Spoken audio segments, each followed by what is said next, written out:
আসসালামাইকুম এভরিওয়ান, আপনারা সবাই কেমন আছেন? আশা করি ভালো আছেন। তো আজকে আপনাদের মাঝে নিয়ে আসলাম একটা রেসিপি, সেটা হলো লাচ্ছি। তো লাচ্ছিটা আজকে কিভাবে বানিয়েছি সেটাই আপনাদের মাঝে শেয়ার করব। আর লাচ্ছি তো খেতে অনেক মজার, তা যদি হয় আবার নিজের হাতের দই দিয়ে লাচ্ছি বানানো, তাহলে তো কোনো কথাই নেই। তো এই যে দেখুন, এখানে হচ্ছে আমি নিজের হাতের দইটা বানিয়েছিলাম। তো এখান থেকে আমি কিছুটা দই এই ফ্রিজে উঠাই নিব, তারপর বাকিটা দিয়ে লাচ্ছিটা তৈরি করব।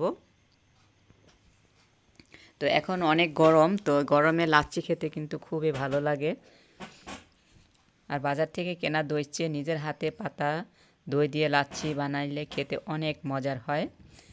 তো আমি আজকে নিজের হাতের পাতা দই দিয়ে হচ্ছে লাচ্ছিটা বানিয়ে খাবো সবাই মিলে।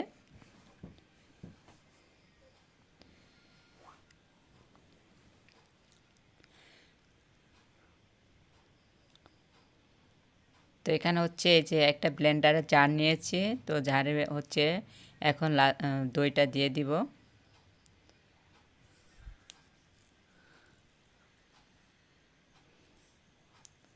তো দইটা দিয়ে দিয়েছি, দেখুন এখন হচ্ছে এখানে পানি দিয়ে দিব।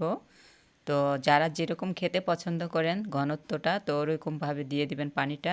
তো প্রথমে আমি চিনিটা দিয়ে দিছি। তো এখানে হচ্ছে আমি মিষ্টি দই দিয়ে এই লাচ্ছিটা বানাবো। তো এর জন্য হচ্ছে অল্প করে চিনি দিয়েছি। তো পানিটা দিয়ে দিয়েছি, দেখুন আমার মতো। তো আপনারা বেশি ঘনত্ব খেতে পছন্দ করলে অল্প পানি দিবেন। তো পানিটা দিয়ে একটু ব্লেন্ড করে নিচ্ছি, দেখুন।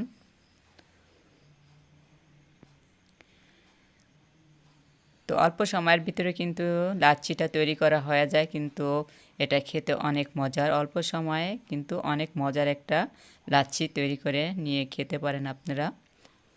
এই যে হয়ে গেল আমার লাচ্ছি বানানো। তো এখানে হচ্ছে এখন গ্লাস নিয়ে নিয়েছি দুইটা, তো দুইটা গ্লাসে হচ্ছে লাচ্ছিগুলো ঢেলে নিচ্ছি। তো লাচ্ছিতে আপনারা চাইলে বরফটা দিতে পারেন, তো আমি হচ্ছে ঠান্ডা খাবো না একদম, তো এই জন্য হচ্ছে বরফটা দিইনি। তো হয়ে গেল আমার লাচ্ছি বানানো, দেখুন এভাবে আপনারা বাসায় তৈরি করে খাবেন। তো কেমন হয়েছে আমার লাচ্ছি বানানোটা অবশ্যই কমেন্ট করে জানাবেন। তো লাচ্ছি বানানোর পরে হচ্ছে বরফের টুকরো দিয়ে আমরা যারা যারা খেয়েছি, তো সবাই বরফের টুকরো দিয়ে খেয়েছে। তো শুধু আমারটা বরফের টুকরো দেয়নি, কারণ আমি ঠান্ডা খাবো না।